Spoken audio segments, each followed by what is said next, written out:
And we're live. Hi guys, and welcome to the Friday live thingy, whatsoever we're going to call it.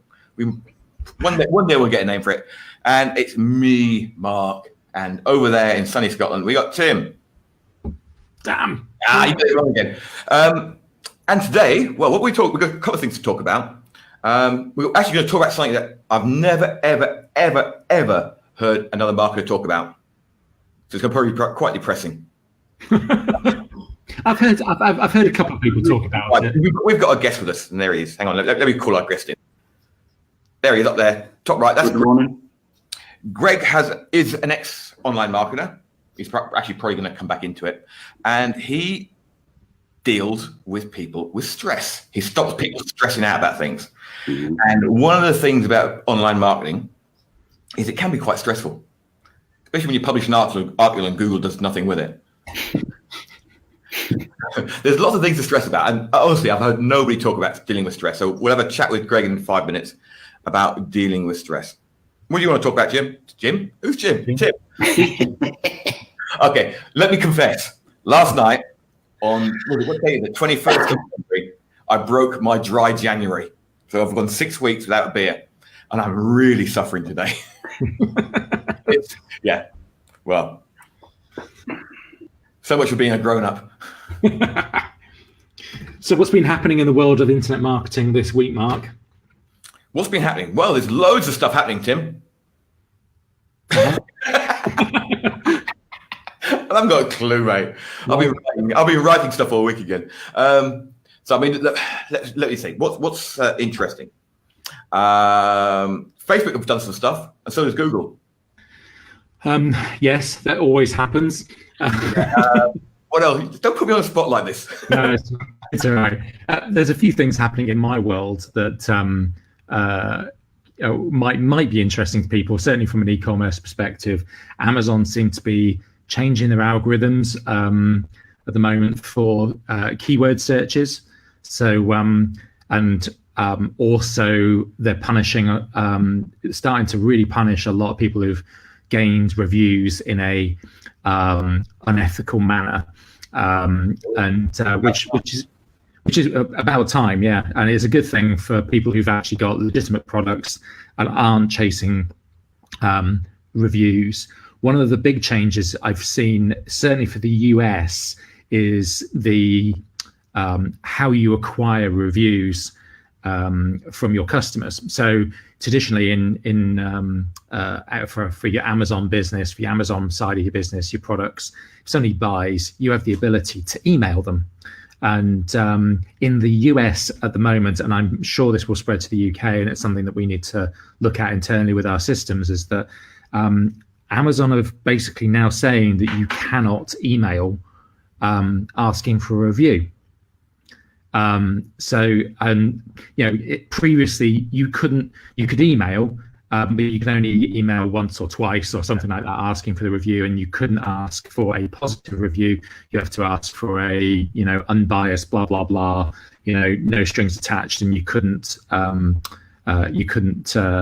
offer money or discounts or anything like that in return for a positive review.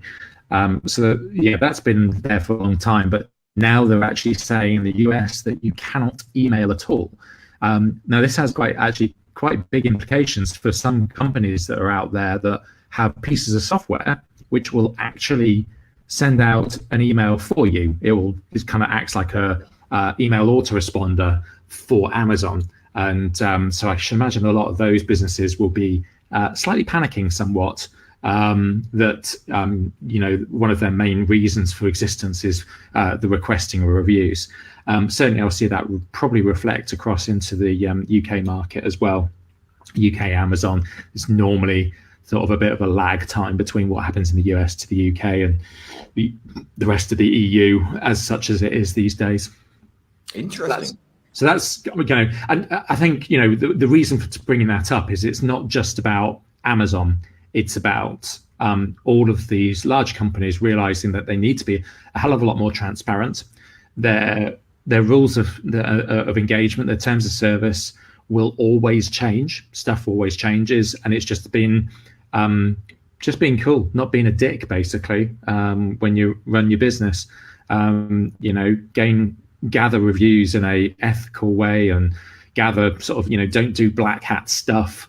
There was something that I think, was it Mark, did you post it about the other day about black hat and white hat? No, it was Justin Brooke. Yeah.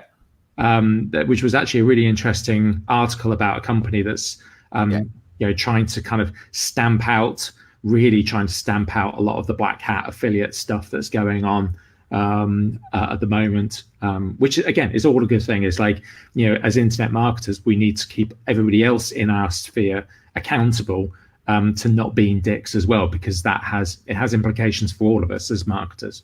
Yeah. The thing I found interesting about that article was it was the only thing on the website, so I still don't know what they do. No, I was confused as well. Yeah, I was trying to figure out who they are, what they do. They actually released an open letter to pretty much every online marketer and saying, look, don't laugh and applaud anyone who does black hat stuff. Stand up and out them, right? Report them, get it out of the way.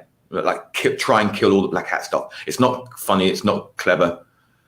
Which is basically what we've been saying all the time, because we're just not clever enough to do it.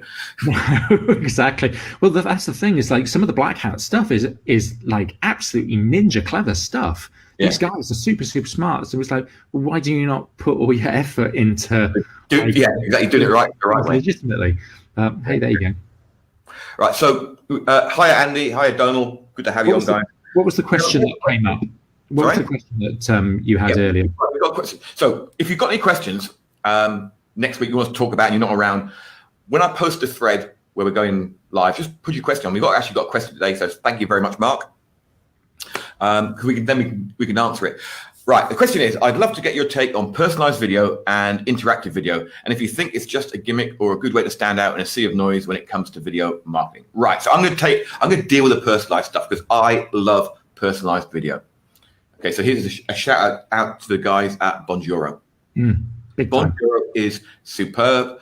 Bonjoro generates me quite a bit of income, because when I've got a segmented list of 10 or 20 people, rather than do an email, I will just fire up Bonjoro and do a quick video. Say, hi, John. Thanks for checking out whichever page you checked out. If you'd like to come and join, here's a link for a $1 trial. And it's simply that. So all you need is someone's email address. So anybody on your list so for example, if you've got a list of people who like, I don't know, pick something, mountain biking, and you've got a mountain bike and you sell mountain bikes, and you've got 10 or 15 people on there who aren't customers, just do a little personalized video and say, blah, blah, blah, blah, blah. Here's £100 off your next mountain bike that costs more than a car. No, you wouldn't catch me doing anything like that. I wouldn't. No, I would not at all, Tim. I wouldn't. Not at all. Paying more money than most people's car on a mountain bike.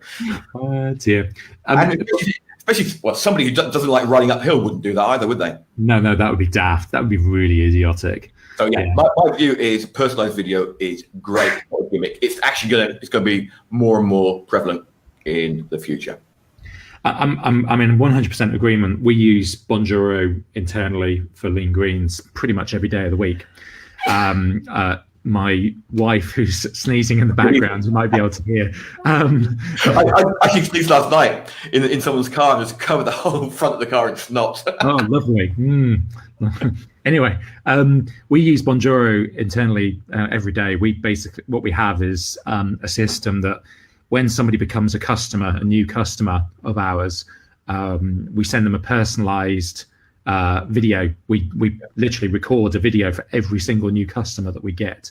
And it's sort of like, hey, Mark, thanks very much for becoming a customer of Lean Greens.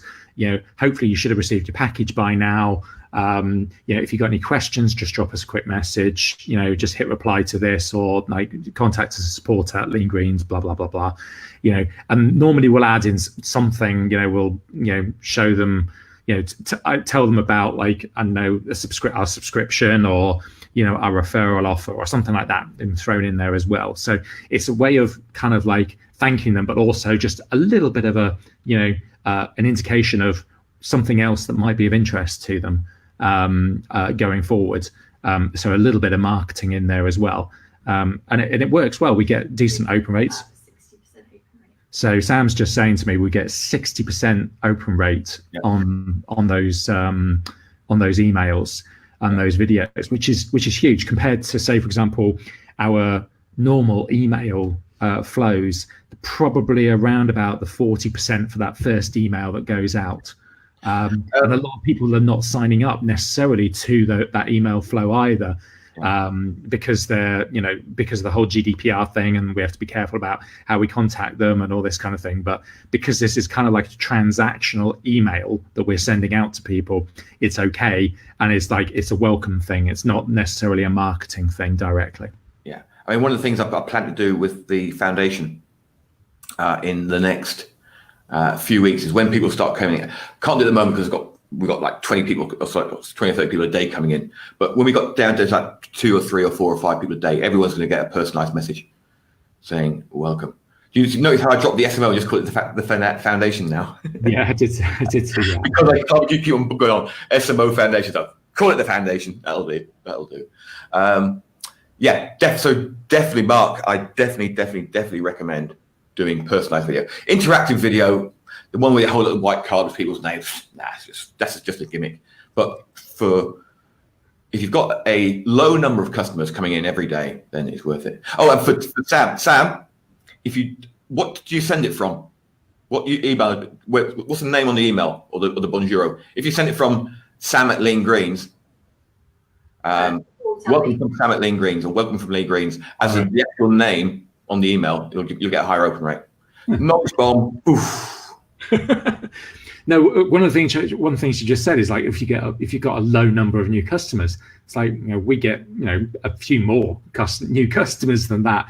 But it's like thing is for us, it's scalable. It's to get that engagement and to have that kind of personalized interaction, it doesn't really matter if we suddenly start getting like 30 or 40 or 50 new customers every single day, or 100 new customers, we'd probably still do it. We just hire people. About 30 seconds per person. Yeah, it's about 30 seconds per person to do the video, and it's scalable. It's you can't underestimate the value of like face-to-face engagement and actually showing there is a real human being behind your business, and that's why we use it. And it's people feel like they're actually bought from someone rather than just to some empty void of a website somewhere that they've just discovered, kind of thing. So we don't have any metrics to prove this, but we're hoping to have less buyer remorse. We're hoping to have less refunds and chargebacks.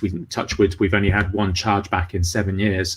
It's things like that where you go, it's worthwhile doing that 30-second video for somebody who might be worth, £500, £1,000, £5,000 for some of our customers.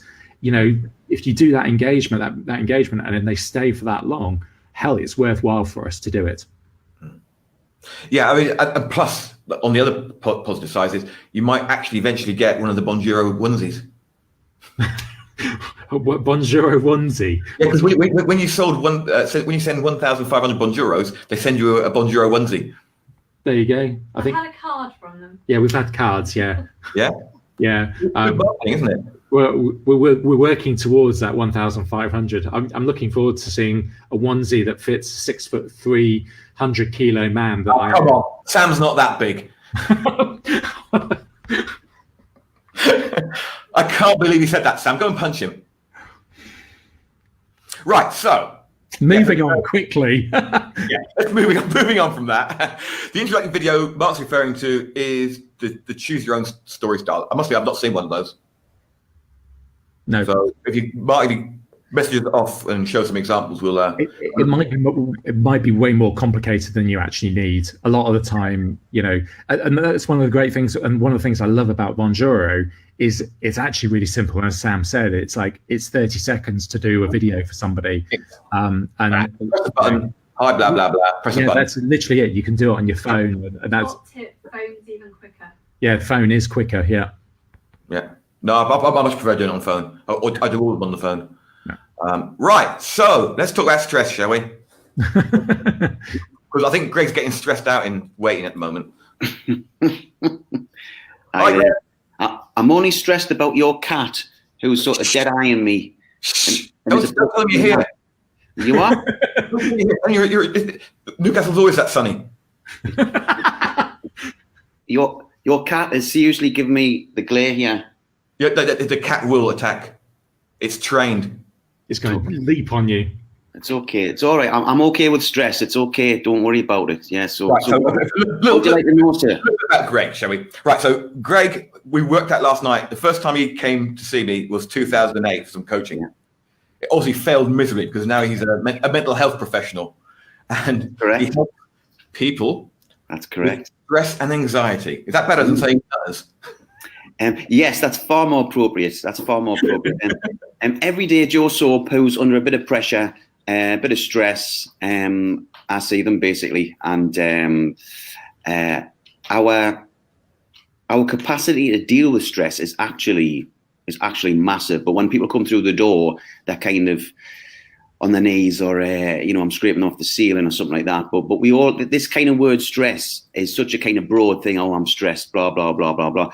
But there's different levels of stress, of course. But it's how we view stress, okay, is massively important. Quite a few of the people I see, it's the physical feelings that they don't like, okay? They're feeling under pressure in whatever part of their life. What's called the fight or flight response kicks in, your heart starts racing and all the adrenaline goes, blah, blah, blah, blah, blah. And a lot of people that I work with are kind of freaked out by that. They think that something bad's going to happen to them or whatever. The great news is in that moment, nothing bad can happen to you at all. Okay, a lot of people I see think they're going to pass out, they're going to have a heart attack, they're going to have a stroke. Biologically impossible for that to happen, because for that to happen, your heart has to slow down, okay? In actual fact, when you're stressed out, it's going 10 to the dozen, okay? Another incredible thing is that our bodies, and obviously just looking at you two fine gentlemen there, I can vouch for this, our bodies are magnificent machines, okay? They are magnificent bits of kit which will always correct themselves, okay? Full-on fight or flight, the physical stuff when you're under stress, we can't take more than about 10 or 12 minutes. If a guy's running at you, Mark, with an axe, because you haven't paid your bar bill, right? We can't take more than 10 or 12 minutes, and then your body will correct itself. But the come down, and this is what people, get really hung up on, the come down might take ages. You'll know yourself, if you're sat in a room and somebody bursts in and starts shouting at you, and your physical feelings go mad, if they leave the room straight away, your body doesn't go back to normal straight away. It takes a while for that. Bloody hell, that was full on, half hour and a half, But your body will always fix itself. And the good news is, we can do lots of little tricks to, bring that recovery up to speed, things like your breathing and all sorts of stuff. So stress itself is actually rather a good thing. It's the meaning that we give to it. It's the same physical feelings if you're having, if you're under pressure from work and you've got deadlines to meet. Same physical feelings as, say, I know I'm going to go on a roller coaster ride. I'm going to watch a horror film. Hey, no, not a chance of that happening. All right. But as humans, we normally like stress in controlled situations. We know there's going to be an ending. After I get off that roller coaster, get the come down. But when we've got big life stresses, we kind of, the attachment we give it is full on, and that's it's changing your mindset about what stress is, and that actually this is a good thing. This is a resource. Stress is a good thing. It can motivate me to hit deadlines. I can do this. I can do that. These are just feelings. They're just feelings, that's all. And little things like your breathing, the way that you breathe, hugely important to keep you calm and keep you going. So all in all, stress is great. I remember back when I first started and I was doing AdSense, and I'd have $1,500 or something coming from AdSense, $2,000 coming from AdSense at the end of the month. Yeah. And from the middle of the month onwards, I was shitting myself. It wouldn't turn up. I mean, that was the most stressful thing I've ever done. I just sat there waiting, wondering if AdSense were going to pull that lifeline away. And well, most of you know, I used to be in the army. I've been in some quite interesting situations in the past. Not half as stressful as waiting for Google or wondering if Google would pay me that month. Yeah, I think. So is there any particular? Sorry, I was just going to ask: is there any particular sort of type of background of person that you deal with that is more prevalently they have more stresses more prevalently than others? Because obviously, having been a normal person working in a normal office for a number of years, and then working as a personal trainer, and then coming and doing my own entrepreneurial sort of thing, running my own businesses. Certainly, Mark being an idiot in the background. Bring the cat back. Get the cat back. Is there any particular sort of subset of the population that are more prevalent to having these sort of stressful episodes? Definitely not. I would say that we're all individuals, and I mean, sometimes on a first session, the odd time I'll get somebody in front of me and they'll say, I feel like a bit of a fraud, I shouldn't be here. And I say, why is that? And they'll say, well, I've got a really good job, I've got loads of money, I've got no health worries, I've got a lovely wife, my kids are doing great, I've got nothing to worry about. But the fact I've got nothing to worry about, I'm starting to worry. I'm thinking, well, hang on, what if I lose my job? What if my wife gets cancer? What if my teenage daughter gets pregnant? What if? I'm like, right, you're in the right place. This is your brain doing its job, right? And your brain's job is to get you to latch onto anything, right? And to get you pumped up, okay, into this state. And this goes back millions of years, okay, the dinosaur times. Basically, cavemen, they needed to be pumped up every day, yeah, because if they weren't pumped up, they could end up with some dinosaur's lunch, okay? And we've still got this tiny little bit in our brain, about the size of a pea, called the amygdala, okay? And this is this little devil here, right? I kind of liken it to a faulty smoke detector, okay? Imagine a smoke detector, it's up there to keep us safe, yeah?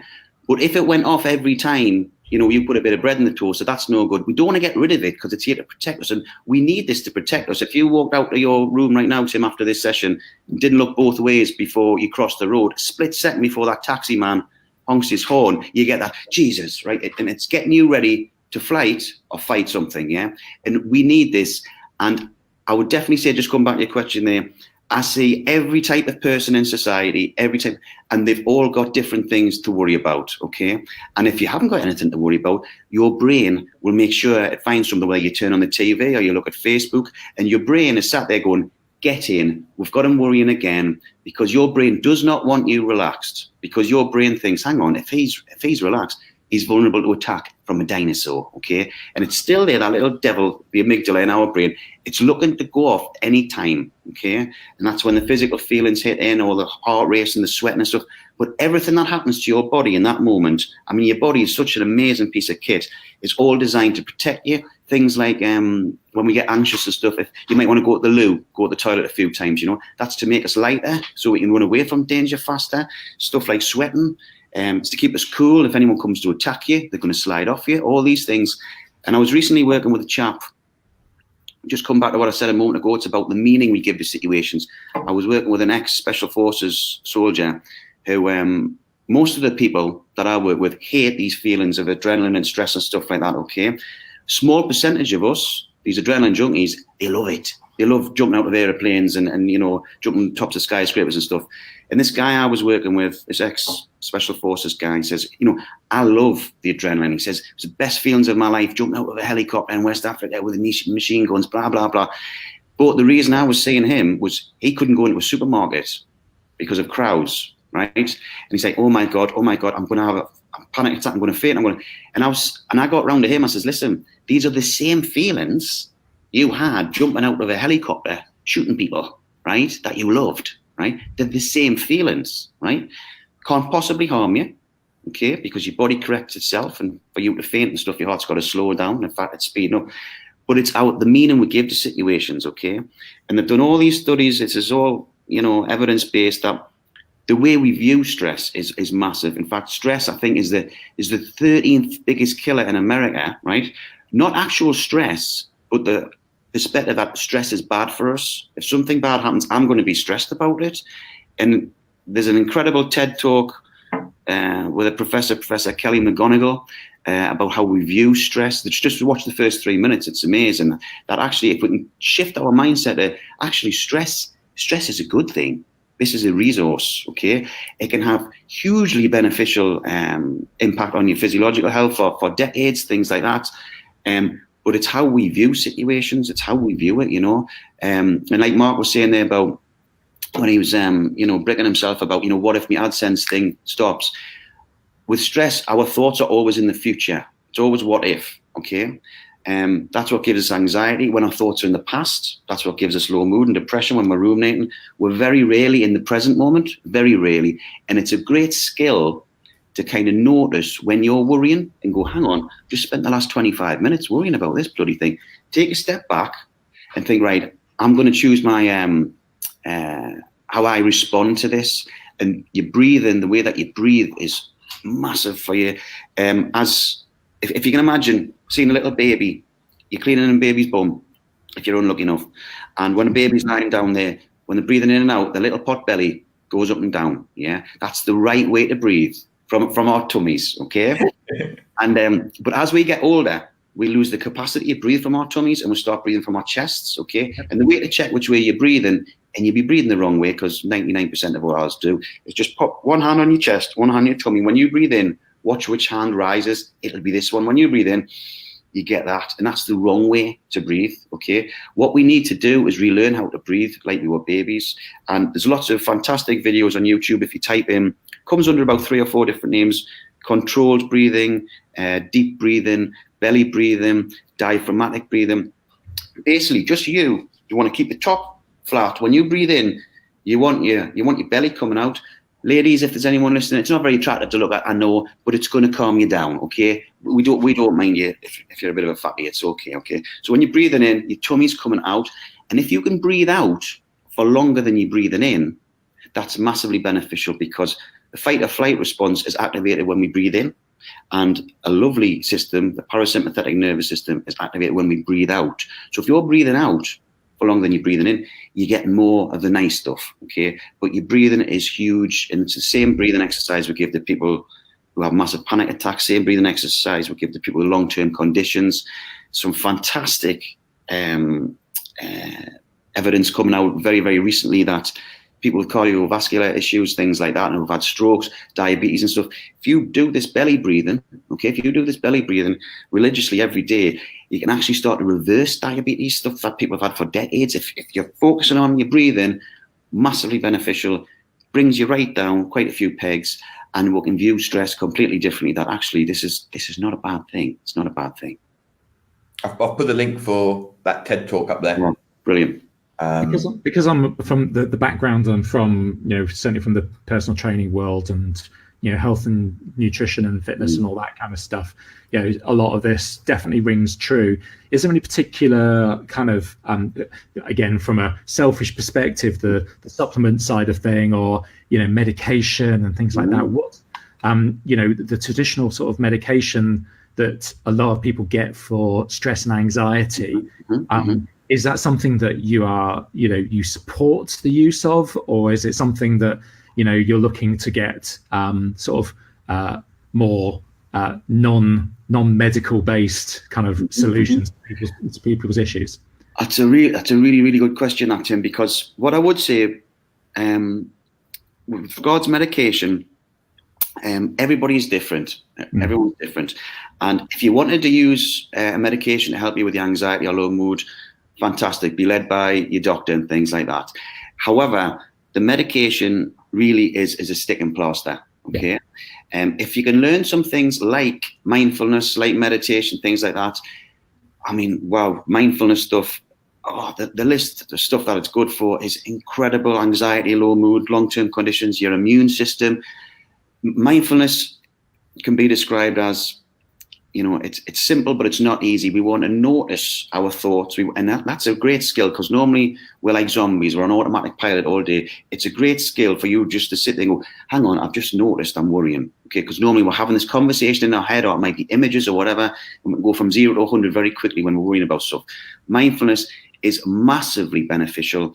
If you want to have a couple of really good videos, if you look up anything by a chap called Jon Kabat-Zinn, who was a leading light in this field in the 1960s and 70s. He was into the full kind of hippie meditation thing. And he said, I was getting a lot out of it, but I want to know the science behind it. Why is this good for me? So he devised a course in America, in a university in America. And he got a load of people who'd never heard of mindfulness or meditation. And he said, right, I'd like you to do these exercises for me. And there was big emphasis on breathing for 15 minutes a day, 6 days a week for 8 weeks. Can you do that for me, please? And I went, yeah. He said, but I want I want to see the science behind this, okay? So he pops them in an MRI machine on day 1. There we go. Now toggle off back to your lives for 8 weeks. They all came back, and verbally, anecdotally, they're all saying, oh, wow, this is good. I've still got my big life stresses, but I'm less reactive. I'm responding more. And people who don't know I'm doing this have been very positive, saying, oh, you're different in a good way. You're a better listener. You're calmer, blah, blah, blah. And he says, yeah, that's great. That's anecdotal. I want to see the evidence behind this. So he pops them in an MRI machine on week 8. And if you Google MRI scan and mindfulness, honestly, your brain will completely change shape. You start producing some very nice chemicals, like oxytocin and opiates and things like that to calm you down. And it's mind-boggling. And you don't have to. People think, oh, meditation and stuff. I've got to shave my head with an orange sash and go arm all day. No. We can do anything. Each moment is an opportunity to be mindful. Making a cup of tea. Okay, normally you're making a cup of tea on automatic pilot, or your mind's somewhere else, or you're talking or kicking Mark's cat or something like that, right? And mindfulness is engaging all 5 senses, okay? And you're in the present moment, in the here and now, okay? And we're being non-judgmental, which is very hard as humans because we're very judgmental beasts, okay? And a lot of people, and I run a mindfulness course in the NHS, the National Health Service in the UK, and a lot of people, when they first start trying this, get very frustrated. And they say, I'm crap at this because I started thinking about something else. I was trying. That's okay. Don't beat yourself up about that. Your mind is like a butterfly. It'll take you here. It'll take you there. It'll take you everywhere. But the more you practice this, okay, the more you practice just bringing yourself back to the present moment, just notice that I'm worrying. I'm just going to give it a title. Give your emotion a title. This is anxiety. This is fear. This is shock. This is sadness. And this is the maddest thing, Tim, to get your head around with mindfulness. We don't want to change anything. And people kind of go, what? I've come to you for therapy because I want to be less anxious or less. I go, yeah, it's a mad one to get your head round. John Kabat-Zinn runs a big stress reduction clinic in America, and people pay a lot of money to see this man. And he says to them, right, I want you to write down your 3 goals. Okay, so people are writing down, reduce my blood pressure, blah, blah, blah. And he says, great. I don't want you to try and achieve any of these goals. People go, what? What the hell am I doing here? I'm paying you a lot of money. He says, yeah, because when we stop trying to change things, things start to change. You kind of go, what? Stop trying to change things, things start to change. There's a saying that what we resist persists. If you've got a worry or a physical feeling that come in, you think, oh, shit, right? If we resist it, it gets bigger, it grows, it comes back. It's like trying to keep a beach ball down, right? But if it comes in, you kind of notice it that, oh, hello, this is anxiety. I'll tell you what, just come on in, do what you're doing in my body, because I know it can't harm me. I can't faint. I can't have a heart attack. Okay, just do what you're doing. And if you can imagine that you're the sky and your thoughts or physical feelings are clouds. Some of them might be black clouds and they might hover for a little bit, but they're going to pass. We never have the same worry or physical feeling 24 hours a day, 365 days a year. It might come back in an hour next Tuesday, whenever, but it's going to pass. Because I can guarantee you, Tim, if I said to you, what was that thing you were worrying about 6 months ago, on that Friday morning? What was it again? You go, I don't know. But at that moment, it's the be-all and end-all, and it's quite overwhelming and all-encompassing.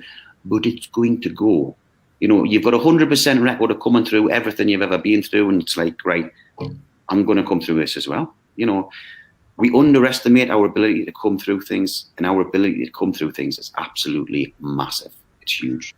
So from the perspective of bringing it back to sort of like the entrepreneurial sort of group that we have, and the guys and girls that are part of SMO and the foundation and everything else that we do, other than the mindfulness, what kind of daily habits would you recommend people do? Because it's one of the things that as entrepreneurs, we spend a huge amount of time sat in front of a laptop, obsessing over data, obsessing over numbers, obsessing over social media. We probably spend inordinate amounts of time and have kind of poor habits relating to not shutting the laptop at night, being up and awake and into the wee hours kind of thing. What kind of habits would you suggest people have other than the mindfulness stuff? Funnily enough, you mentioned something earlier on, Tim, about that personalization, about the videos and stuff like that. Actually connecting with real people, right, is so powerful. I mean, when I did my online stuff, one of the main reasons I fell out of love with it is that I kind of shut myself away, and I'd gone from a career where I was very chatty and I was talking to people every day. I was in sales for 20 years. And then I went, right, let's work from home. And I kind of sat there and isolated myself and went, and after about 3 months, I went absolutely mental. And you can't say that, mate. You're right. You're right. I became a bit stressed, and basically having that connection is so important, because we are social beings, and it doesn't have to mean, going around to someone's house and chatting to them for 5 hours, because we're all busy people. So just little things, honestly, very little things, smiling at someone, saying thank you, going to the shop, going out. But it's important to have that connection. And when you're doing that, like, very, very important things are happening in your brain. Those opiates and oxytocin. Oxytocin, by the way, which has been called like the love drug, a love hormone kind of thing. Oxytocin is very, very powerful, and that it calms us down. Things like, as well, if you're having a tough time, your brain and body can't tell the difference between what's real and what's not real. I get a lot of clients who say, I've never been the same since, my caregiver passed away and stuff like that. Very, very upsetting stuff. And, if I could just have one last hug with them, things would be okay. And then I come along and say, yeah, that's very upsetting for you. But your brain and body can't tell the difference between whether it's your mum or your grandmother saying, you know what, pet, it's going to be all right, and rubbing your hand, and you doing it yourself, okay? Just you rubbing your hand, putting your hand on your heart, saying, you know what, I'm doing my best here. Things are going to be okay, right? Fantastic things happen in your brain and your body, honestly, right? And to a lot of people that kind of go, especially in the part of the world where I work, which is quite a sort of quite a macho, former industrialized place, they're like, what? That sounds a little bit touchy-feely, a little bit, It's like, yeah, but it's very, very powerful, and being kinder to yourself, and ties in with the mindfulness stuff. Like, there's a lot of fantastic stuff. Compassion-focused therapy. There's a brilliant scholar called Dr. Kristen Neff, who's got a fantastic website called selfcompassion.org. You can actually see how kind you're being to yourself. You can take online questionnaires and what to do, the breathing, saying hello to people. Just the way that you talk to yourself is massively powerful, okay? Basically, what would you tell your 7-year-old self? If you could see yourself as a 7-year-old, getting very fretful, getting stressed out, how would you talk to yourself? You'd immediately soften up your voice. You'd be like, Tim, it's all right, son, you know what, blah, blah, blah. But as humans, we've got a very hard critical edge to ourselves. It's like, oh, for God's sake, trust me. Come on, get a grip, Christ. The softening up. There's lots of wonderful things to your body. So there's the breathing, there's the connecting with others, how you talk to yourself. There's lots of things we can do. Also, just another quick kind of thing to kind of relieve stress in your body, because we kind of hold on to stress. A lot of people that I work with say, I've got a really tight chest, my neck and shoulders are killing, I'm grinding my jawline. Very simple, non-strenuous exercises called progressive muscular relaxation. Loads of fab videos on YouTube about that. Very simple things like standing up in your living room, outstretching your arm, clenching your fist as hard as you can, and dropping it below your belt line. You can feel physical stress leaving you. It has a great knock-on effect with your general well-being and your sleep and all sorts of stuff. So there's lots of things that we can do. But I think from an online marketing perspective, I think the most important thing is to have that connection. And like you mentioned earlier, the personalization stuff in the video is really important. That someone think, hang on, he's speaking to me. I'm not just another, another couple of dollars to him. I feel that connection. And just going back to your good self, Mr. Thompson, when I first got into online marketing, and I was looking for, how to make money from home, and most of the online stuff at the time then was just full of sharks. You, Mr. Thompson, kept answering my questions, right? And they were all good answers. They were good answers, and I thought, who is this man? Is this Uncle Victor, the Nigerian above a kebab shop in Dagenham, just trying to coax me in and take my DNA and all my credit card details? And but that connection, and you are emailing me back saying, hi, Greg, blah, blah, blah, why don't you do it? And I thought, that personalization, that, we're having that connection. And hey, 10, 11 years later, here's me sat in your house with your cat in Spain. Do you know what I mean? It's really important to have that connection with people. It's really, really important. But the tendency is, like you say, Tim, is to get sucked in looking at stats and laptops open all night and kind of isolating yourself. And you've got to get out, you've got to do stuff, you know. And so long as you're mindful about your mental health, because your mental health has to be as important, if not more important, than your physical health. You know, if you break your leg, right, and you're lying there in plaster, and people go, "Oh, you're right, Tim. Oh, we see that." And we know that there's an end for healing in time. Or you're going to be in a plaster in 4 weeks, then you're going to get better. But with people's mental health is different, you know, because they can't see it. You know, and people go, "Well, he looks all right. What's he got to worry about? What's he, you know, what you know, look, you know." And it's mental health is incredibly important, and it's the way we view things, and it's the way we look after ourselves. And I think every day, when you wake up, especially as online marketers, you know what, I'm just going to do some belly breathing for 15 minutes, get a YouTube video on, really centers yourself. You're filling your body full of oxygen. Starts off the day very nice indeed. When you go to bed at night, just do it before you go to bed at night. And if you're getting stressed out during the day, just remember, and this is the skill, you know what, I'm just going to dip back into that belly breathing, okay? Because you will revert back to breathing from up here, because that's how we've breathed as adults for decades, you know. Breathing is just super important, but there's lots of little things that we can do just to kind of keep us ticking over and keep us nourished. Cool. So thank you very much for all of that. That's actually way more sort of, you know, deeper than I thought we were going to go with some of that stuff. Yeah, amazing. I've got cheap friends, isn't it? So just a final thing, if people wanted to sort of just find out more about the stuff that you're talking about, find out more about you, and if they wanted to contact you in particular, where's the best place for people to find you? I can't. Is that Mark's fault? No, this is my fault. Funnily enough, because I kind of retreated from the whole online thing, okay, and threw myself into the mental health thing, which I love and I'm deeply passionate about, but I'm just about to get myself back up and running online. And so when I do come back up and running, Tim, you chaps will be the first to know. And if anyone wants any tips or anything, I'll give you a link to my site, which doesn't exist just yet, because I'm just about to get back on it. But I hope to stick my head in onto a chat like this another time in the future. Yes, watch this. Say again, mate. I think we might have found your niche. Quite possibly, yes. Well, and this is the whole thing about, you know, finding your purpose in life, finding a sense of meaning. But this is a whole different other video call we could do. I could talk till midnight about, you know, finding what makes you feel alive and stuff like that, you know, which is really important. When I did the online stuff, Mark, which was fab, you know, when I first set it up and we were all doing little micro niche sites, blah, blah, blah, blah, blah. I wasn't actually really deeply passionate about a lot of this stuff, and it became a chore. And I think that is probably one of the best things you've said. It's a key thing, because so many people I talk to, and they go, "Okay, so I said, what do you want to do?" But I don't know. I think I might do a site about bodybuilding. Are you a bodybuilder? No, I've never done any bodybuilding before, but I can read about it, I can write about it. That's great for 2 months. But what's going to happen in 18 months down the line when you're absolutely bored of this? Exactly. But by the time your passion. This is it.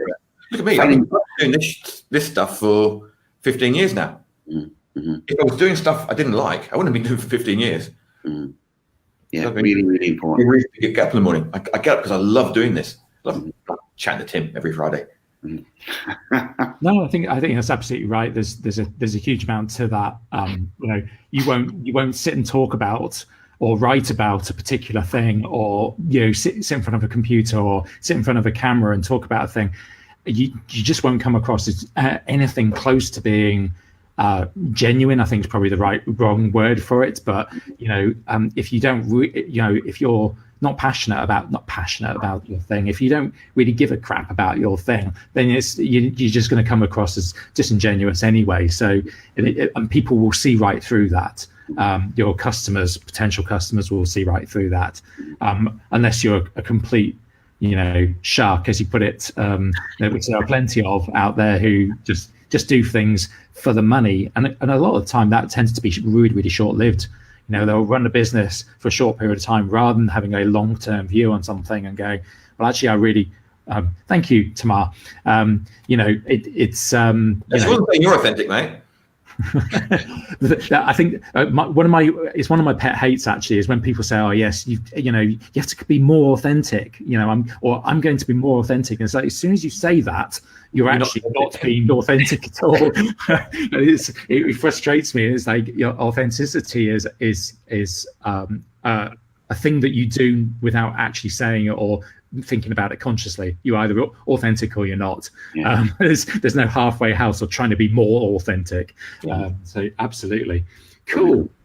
No, thank you very much for that, Greg. I really appreciate your time you spent with us today. That's really, really interesting stuff.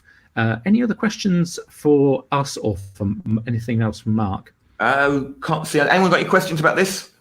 We'll open it up on SMO and in the foundation, which I did have a link up there earlier. Where's the link? Hang on a minute. Come and join us in the foundation. It's free. It's free and it's fun. And they've got published a lot of good stuff this week, haven't we? Actually, been going through some of the stuff that because I haven't been in there every single day this week, and I went in earlier today, and there's some really, really great stuff. The thing that you put up, I think it was yesterday, to do with the 5K a month thing. Again, really, really interesting stuff. Certainly, if you're getting started and you want to get your head into a sort of affiliate marketing side of things, find the products that you actually use and you have a strong belief in. It's a great way of getting started with your affiliate marketing program. Yeah. So there you go. Let me share the screen. I think what we're finding with the new software, the Mighty Networks software, is actually a richer experience than Facebook. Certainly there's a lot more that people can do with how they create their posts and things like that. So it's a nicer environment to be in, less distraction obviously than Facebook. Yep. So there you can go. You can see it there. When you join, we've got featured articles up there. We've got top posts. We've got loads of stuff there that you can dive in, read. You can add your own. I've opened up the articles for everyone, so you can write your own articles on there if you want and share it with everyone else.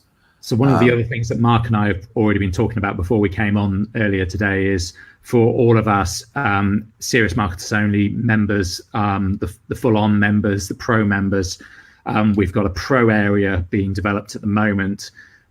So if there's anything in particular that you want kind of transferred across into that area, let us know. If there's anything in particular you want us to cover in the new pro area, let us know. But we'll start sort of transferring stuff into there and getting our members all uploaded into that pro community as well, for everybody, for those paying members. And if you're not a member of SMO yet, then go to seriousmarketersonly.com. Good time to join.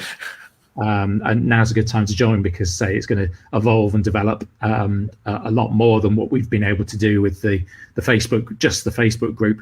And as much as the Facebook group has been great, it has its limitations, and we want to provide a richer experience for our members, provide better quality content, so that you guys can develop your businesses faster, and get your most burning questions answered. So that's the idea behind it.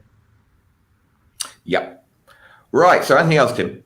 I think that's it. That's all good for this week. I'd say very different kind of discussion today than I thought we were going to end up having. So no, thanks very much for Greg for joining us for that. That's it's been fascinating, and I do hope everybody else who's listened in to that has taken something away from it.